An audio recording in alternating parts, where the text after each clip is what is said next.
Good morning and good afternoon. Welcome to another episode of Before Coffee. It is Good Tuesday News Day. Hope everyone had a nice April Fool's and nobody did anything too harsh. Because I've seen some bad ones, like coming out trans, coming out not trans anymore. Those are pregnancy scares. Those are the scarier side of the April Fool's jokes out there. Luckily, nothing happened to me. Nobody did any jokes, as far as I know. Guess I'll find out in a week when they're like, that was an April Fool's joke. Anyways, let's go ahead and get into our news stories concerning the good news on Good News Tuesday. Today on Before Coffee, man discovers attic filled with looted art from Battle of Okinawa. Works with FBI to repatriate all of it to preserve history. Stunned researchers discover that metals can heal themselves without human intervention, and coffee grounds can clean up contaminated water. Google will delete billions of private browsing data to settle a lawsuit. And among other Good Tuesday News days, minimum wage is the UK's most successful economic policy. From politics to pulling pints, the new careers of politicians. Those stories and more, which is National Do-It-Yourself Day. So do it yourself! April 2nd, 2024 on Before Coffee.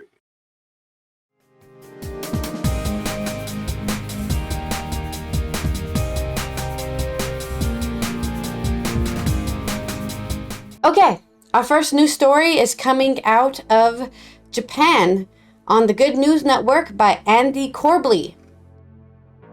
Last year, a Massachusetts resident and his family are going through the personal effects of a deceased grandfather and happened to come across a very large collection of very valuable Asian art. The FBI Crimes Unit from Boston Field Office received a complaint in January from 2023 from the family, saying that the grandfather was a World War II veteran, but he never served in the Pacific Theater. How the hell did he get the freaking art then? What the hell?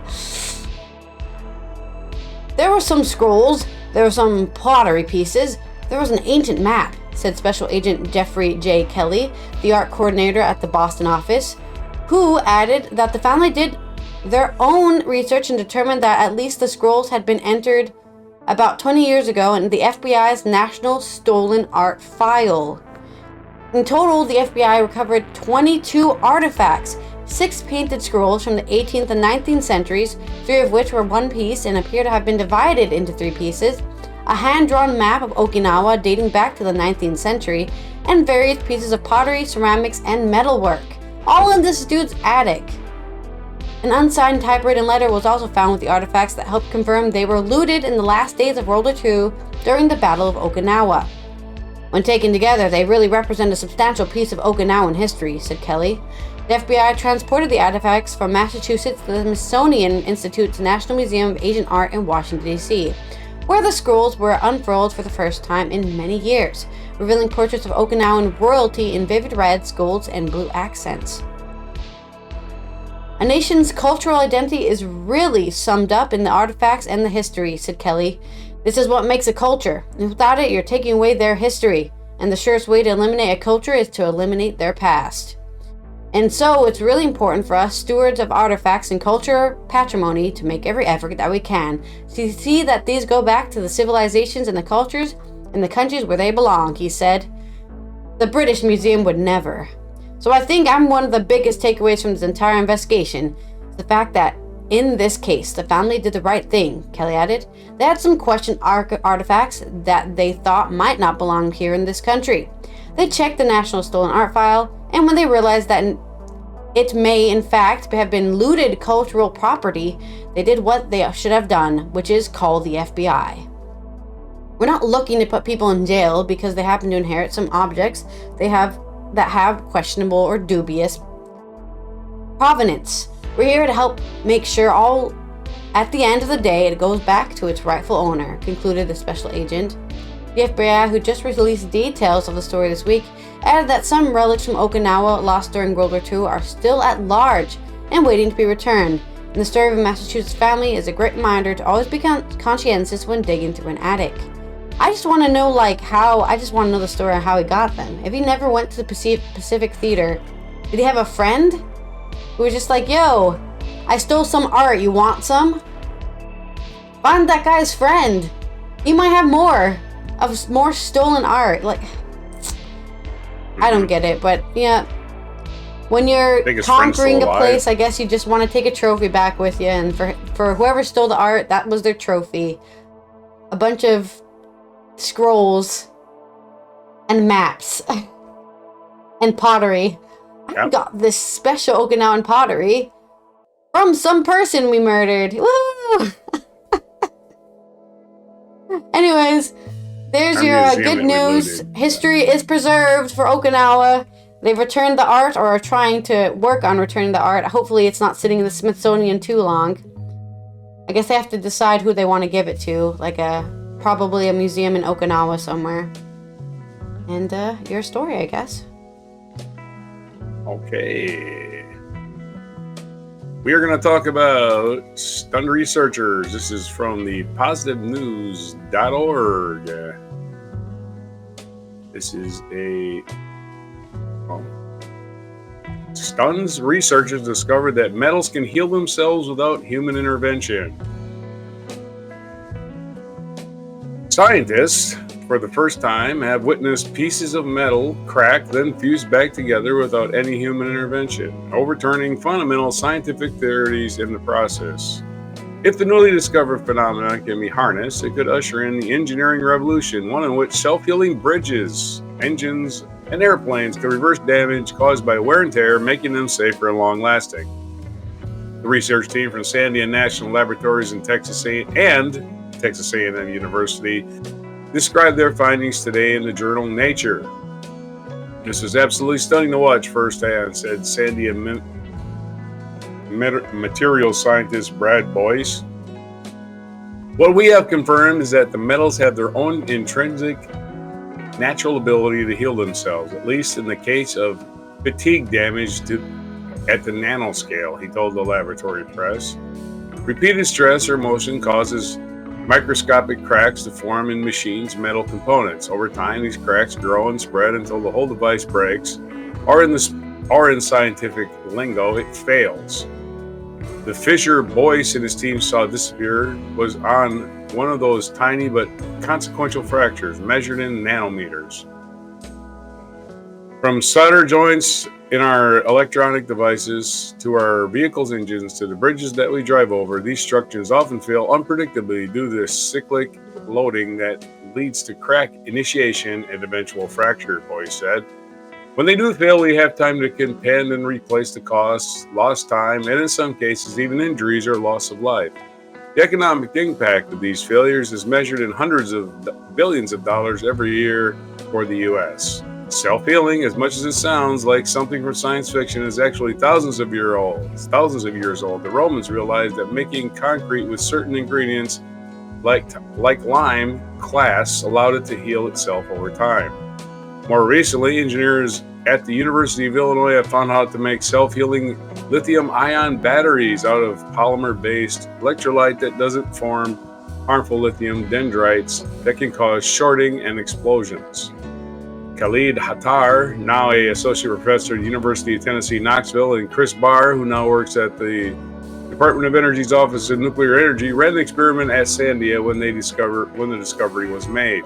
They only meant to evaluate how cracks formed and spread through a nanoscale piece of platinum using specialized electronic microscope technique they had developed to repeatedly pull the ends of the metal 200 times per second.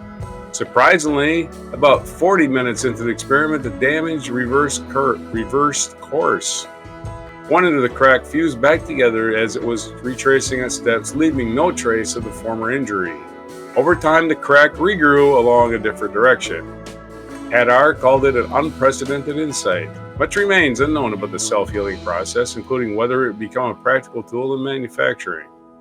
The extent to which these findings are generalized will likely become the subject of extensive research. We show this happening in the nanocrystalline metals in a vacuum, but we know that this can also be induced in conventional metals in air. Yet for all the unknowns, the discovery remains a leap forward in the frontier of material sciences. There's your short but sweet Metals can heal themselves story. Today on Good News Day. Metals can And there you go. heal themselves. So that's it. Oh, I thought you were going to do a second one about coffee. The self-healing metals. That was a little bit long, so I decided to save my second story for the second segment. Okay. All right. Well, that's really cool. The metals. I mean, did you also hear about that they finally discovered the recipe for Roman concrete? It's probably not. Did it include lime? No, actually, what they've discovered was that they used quicklime. So whenever the concrete got wet, it would just fill in its own holes with more quicklime. Yeah. So it was auto-repairing, similar to, auto-repairing metal, auto-repairing concrete. That's what it was saying here. It just wasn't saying it in those terms. Yeah. Yeah. Okay. But I closed the story already, so I can't read it. I've finished reading this. It's over. Next story, we have good news for anybody who doesn't want their private browsing data to be saved in a server somewhere at the Google headquarters, because due to a California court, they have agreed to delete billions of private data. This is on Le Monde with AFP. Google has agreed to delete a vast trove of search data to settle a suit that it tracked millions of US users who thought they were browsing the internet privately. If a proposed settlement filed Monday, April 1st in San Francisco federal court is approved by a judge, Google must delete or remediate billions of data records linked to people using the Chrome browser's incognito mode, according to the court documents. Yes, fun fact, using incognito mode still saves your browsing data. The whole point of it is that it doesn't, I guess, remember your browsing data. So if you're, looking at porn on incognito mode, it shouldn't show up in your normal non-incognito mode browser, but it's still being saved. This settlement is a historic step in requiring dominant technology companies to be honest in their representation to users about how the companies collect and employ user data, and to delete and remediate data collected, lawyer David Bowies said in a filing. A hearing is slated for July 30th before Judge Yvonne Gonzalez-Rogers, who is to decide whether to approve the deal that would let Google avoid a trial in the class action suit. The settlement calls for no cash damages to be paid, but leaves an option for Chrome users who feel they were wronged to sue Google separately to get money. The suit, originally filed in June 2020, sought at least $5 billion in damages. We are pleased to settle this lawsuit. We always believed was meritless, Google spokesman Jorge Castenda said in a statement. We're happy to delete old technical data that was never associated with an individual and was never used for any form of personalization. The object of the lawsuit was the incognito mode in the Chrome browser that plaintiffs said gave users a false sense that what they were surfing online was not being tracked by the Silicon Valley tech firm. However, internal Google emails brought forward in the lawsuit demonstrated that users using incognito mode were being followed by the search and advertising behemoth for measuring web traffic and selling ads. The lawsuit filed in the California court claimed Google's practices had infringed on the user's privacy by intentionally deceiving them with the incognito option. The original complaint alleged that Google had been given the power to learn intimate details about individuals' lives, interest, and internet usage that they didn't opt to give them. Google has made itself an unaccountable trove of information so detailed and expansive that George Orwell could never have dreamed of it, it added. Well, you always have to add a little drama into there, This would have never happened in 1984. That's how crazy it is. The settlement requires Google for the next 5 years to block third-party tracking cookies by default in incognito mode. Third-party cookies are small files which are used to target advertising by tracking web navigation and are placed by visited sites and not by the browser itself. Google earlier this year began limiting third-party cookies for some users of its Chrome browser, a first step towards eventuality of banning the files that have raised privacy concerns. Google announced in January 2020 that it would begin eliminating third-party cookies within 2 years, but the start had been delayed several times amid opposition from web media publishers. Yeah, because they want to steal the data. Cookies have recently been subject to greater regulation, including the European Union's General Data Protection Regulation introduced in 2016, as well as regulations in California. Yes, that's right. Because of Europeans' General Data Protection laws, that's why you now suddenly on so many websites you have to press I accept or I reject all of these cookies, because under European law, you are not allowed to just take people's data without giving them the consent to do it. So, good news for anybody out there who was using the incognito browser and didn't know that everything you're doing was still being recorded by not only Google, but also other third-party websites. That's my story. On to yours. Right on. Right on. Google knows everything I do. Google Maps, Google baby. overlords. Google Maps. Every month they send me an update. Do you want to know where you went this month? I'm like, yeah, I suppose. Let's see. Big brother. Okay. And good news and more Good News Day. This is from Andy Corbley, our favorite Good News Network correspondent. It might be the only Good News Network correspondent. Coffee grounds show potential to clean up common groundwater contamination from agriculture.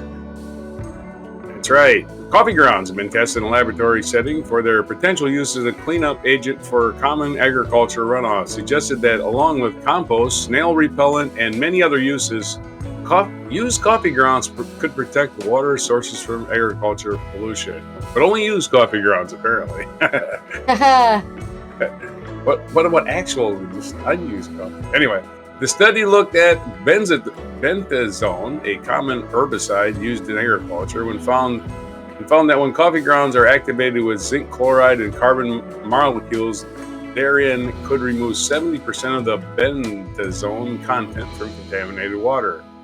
Agriculture runoff from vegetable and grain farming is one of the largest sources of water pollution in human society. Chemicals or fertilizers are spread over fields and rains, wash the excess into the waterways. Herbicides, pesticides, and fungicides wreak havoc. Fungicides wreak havoc on riverine life forms, while the excess phosphorus and nitrogen cause algal blooms in bays and estuaries, choking the life from seagrass and other species. On a brighter note, gardeners, responsible business owners, and investors all over the world use coffee grounds for all kinds of things, and the scope of their second and third use values is growing every year. Along with mixing them into compost or ensuring they're responsibly recycled, innovators have been taking coffee's unique chemical composition, adding it to concrete, shoes, furniture, low-income housing, and more. Tons of coffee grounds are nevertheless produced every year and sent to landfills, where they decompose and emit greenhouse gases. Well, maybe they're cleaning up the landfills too. Look at it that way. In other Good News days, economically, minimum wage. This is from www.positive.news. Sorry. Minimum wage is the UK's most successful economic policy. The minimum wage is the UK's single most successful economic policy in a generation, according to a report which said it has raised wages for the lowest paid by £6,000 a year. Of course, published by the Resolution Foundation think tank on the 25th anniversary of the minimum wage. It showed that between 1980 and 1998, hourly pay growth in the UK was twice as fast for the highest earners as it was for the lowest earners, 3.1 versus 1.4. But that, since 1999, this trend has reversed. The policy is introduced in the face of fierce opposition, noted Nye Comenetti, principal economics at the Resolution Foundation, but now experiences strong cross-party support.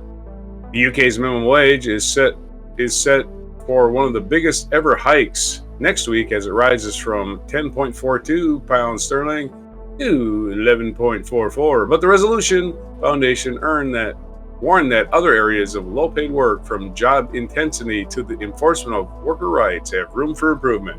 Furthermore, the foundation noted that neither of the main parties have agendas for where the minimum wage should go after 2024. So there's your good economic news. Making sure the people at the bottom, not necessarily at the bottom, but at least the working poor, have a decent living wage, at least in England. Hooray! Somebody's doing something. I mean, England was also doing the trials for the 4-day work weeks as well. So, gotta give him credit there, I guess. Got him. You're, That's all. Back to you. You don't have any more comments to add. You're just like, yep. That's it, man. That's it. Okay, let's go on to our culture segment here, which is about going from politics to pulling pints. That's right. My good news is that some politicians are turning in their, I don't know, what do politicians use? Their podium. They're turning in their podiums and doing a real job. We always talk about how, like, what we're doing right now, people don't consider YouTube a real job. I don't think politicians have a real job. You know what? I'm stepping back. Finally, doing a real job, like being a bartender. Now that's a real job. This is coming off of Euronews by, who wrote this? Graham Keeley. The cocktail list, Pablo Iglesias, the former leader of Spain's far-right party Podemos, is opening a bar, moving from politics to pulling pints. The cocktail list reads like a who's who of left-wing politics, which would surely please any die-hard enemies of capitalism. Take your pick, from the Marcos Margarita to the Fidel Mojito, Czech Daiquiri, Mandela Zulu, Gramsci Negroni, Avita Martini, Pasionada Puerto de Valencia. First we take Manhattan, Duriti Dry Martini, and Ludmilla Vodka. This drink list is the work of none other than Pablo Iglesias, the former leader of the Spanish far-right left Podemos, who has decided to turn away from politics to open a bar. You can connect to people way better in a bar too than on a podium. But he could hardly leave his political roots behind. It is called La Taberna Garibaldi, in reference to the battalion which defended the Spanish Republic from General Francisco Franco's uprising during the 1936-1939 Civil War. Taverns are the last bastion of the working class, as the Czech-Austrian Marxist philosopher Karl Kautsky said in one of his signs on the bar, which is expected to open next week in Lafpice area of Madrid. When Podemos started in 2012, this party started as a protest movement that rewrote the course of the country's political history, when it did away with the two-party system which dominated the young democracy. Over a decade later, perhaps tired of the polarization of Spanish politics, Iglesias has chosen to take a different course to fight for the rights of workers through drink. The bar will also offer a social and cultural evenings, perhaps with Iglesias holding forth on the benefits of a socialist life. For the bar to serve 5 in the capital's world of modern-day Spain, it will have to turn a profit, of course. Either way, Iglesias would not be the first politician to duck out of the hassle of trying to make the world a better place and opt for an easier life. Ed Balls, the British former Minister of State for Children, Schools and Families, left politics and appeared to the nation's light on Strictly Come Dancing, a television show in which famous people try to prove they can dance. He now presents Good Morning Britain, a daily television program. Well, there's probably more money in entertainment anyways. Or more clean, maybe not clean money.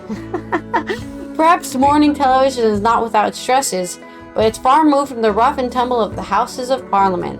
Others, of course, have opted to take the other route, going from unusual jobs into the front line of politics. Famously, we have Alexandria Ocasio-Cortez, or AOC, is an American politician, activist for the Democrat Party. She used to be a bartender and had to get up to catch the train to work at 6 a.m., where her employers insisted her appearance was a plus. Equally, Sarah Wiener, who was known as Jamie Oliver of Germany, gave up on a life of celebrity chef to enter the distinctly less glamorous climes of the European Parliament. I love making cinnamon rolls, but you know what? I'm gonna roll these politicians up and change the laws. Wiener is a member of the Green Party and is helping steer through the European Union Food to Fork initiative to make agriculture more sustainable.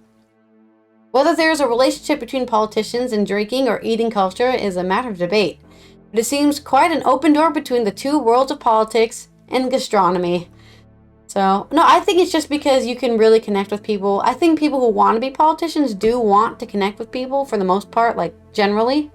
So I think if you have that urge to connect with people and have a one-to-one, the best place to do that is with food, because I think food is a pretty intimate setting, but not too intimate, right?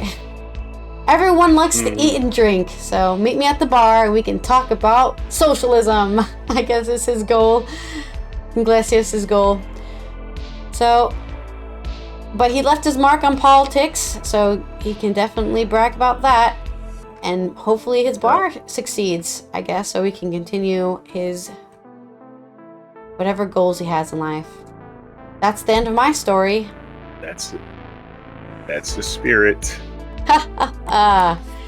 Aha. This day in history, I guess. All right. Okay, this day in history.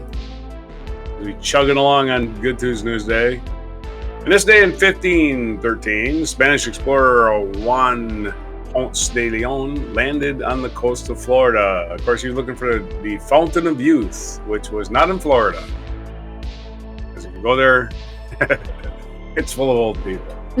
So, well, maybe they just look old, right? Yeah, maybe. They're young enough. All that sun. 1681. Sun makes you age. If you don't, Yeah. that's why you need to wear sunscreen. Or stay out of the sun. Live in a cave if you possibly can. 1681. This day, King Charles II of England officially proclaimed a charter he had granted in March to William Penn for the Quaker colony of Pennsylvania in North America. So I guess Pennsylvania got the start on this day. 1865. In the face of advancing Union forces, Confederate troops evacuated Richmond, Virginia, the capital of Confederate States of America during the American Civil War. She was almost over. 1891, a German sculptor and painter Max Ernst, who was the leading advocate of rationality in art, was born. Rationality. 1940, British actor Alec Guinness, who was known for his variety and excellence of his stage and screen characterizations, was born. Sir Alec Guinness played Obi-Wan Kenobi in Star Wars. Yes. For instance. Yes. So, 1917, U.S. President Woodrow Wilson asked Congress for a direct declaration of war against Germany, and he got it. 1968, Stanley Kubrick's 2001: A Space Odyssey had its world premiere in the United States. In Washington, D.C., it became a classic, setting the benchmark for sci films. Now, 2001 was way into the future back in 1961. Hey, wasn't it? Oh boy, that 2001, we can hardly imagine. Oh boy, I miss the good old days. 1978, the soap opera Dallas debuted in a 5-part miniseries on American television. Hugely popular, became a running series and revolutionized primetime dramas. Revolutionized, it did. Everybody, oh, who shot JR? All summer, my lord. 1982, Argentine troops seized the Falkland Islands and precipitating the Falkland Islands War in Britain, which was basically just, British This is ours forces now. come in and say, we want this piece of dirt.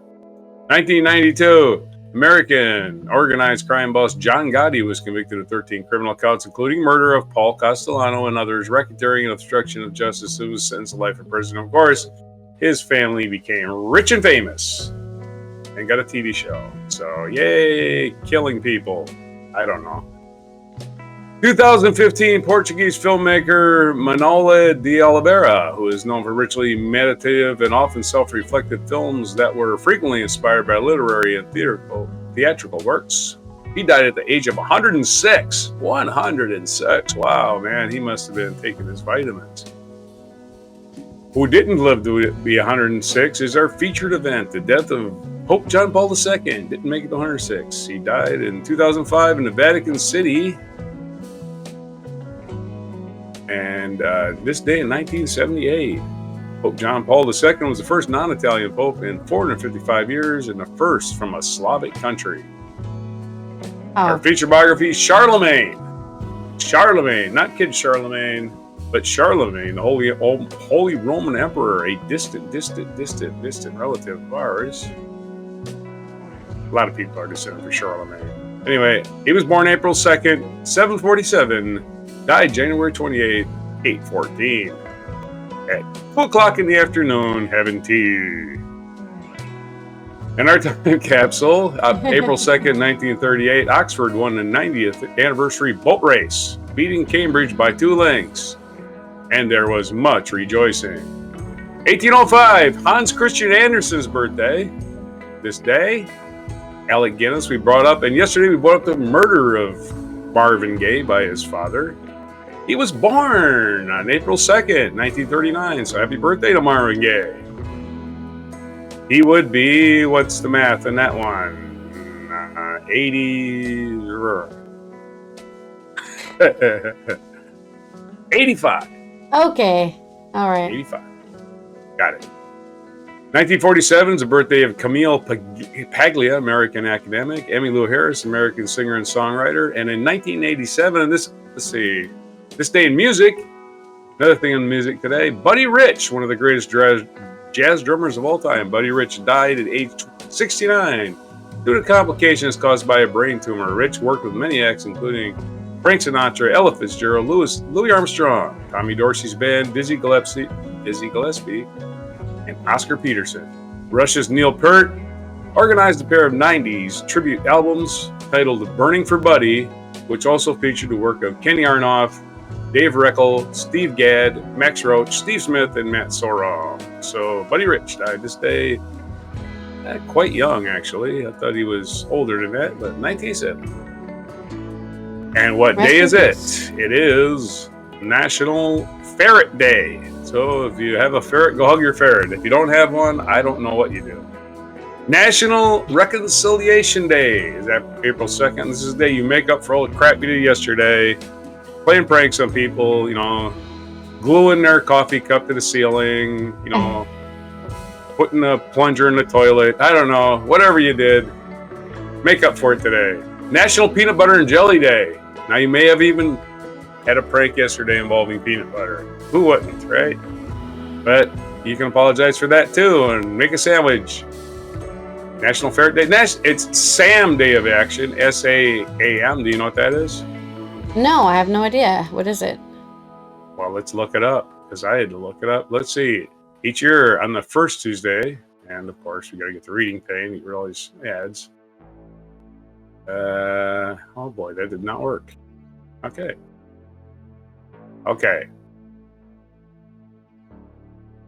Pop-up ads. Okay.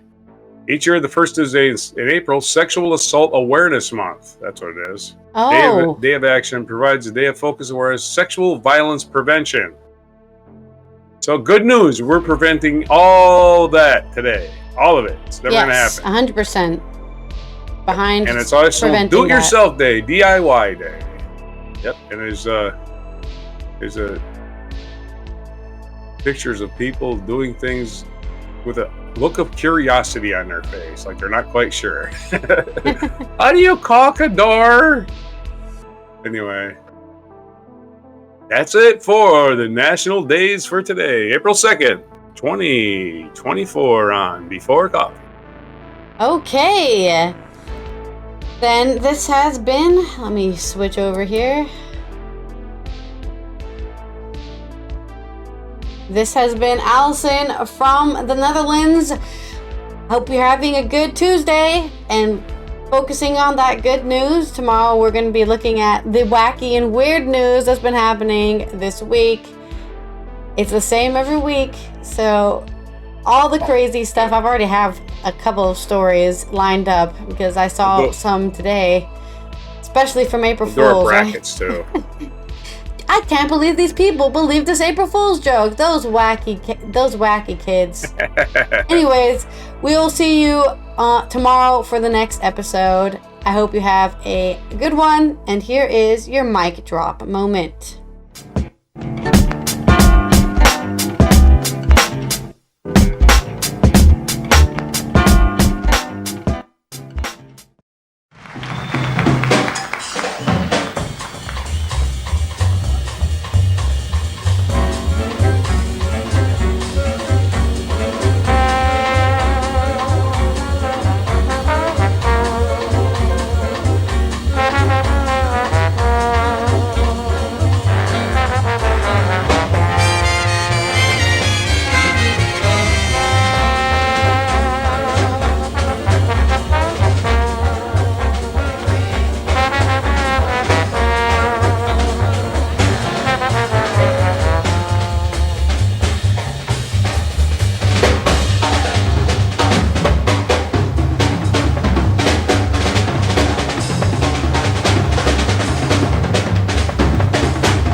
Drums and gentlemen, bud. Mr. Buddy Rich.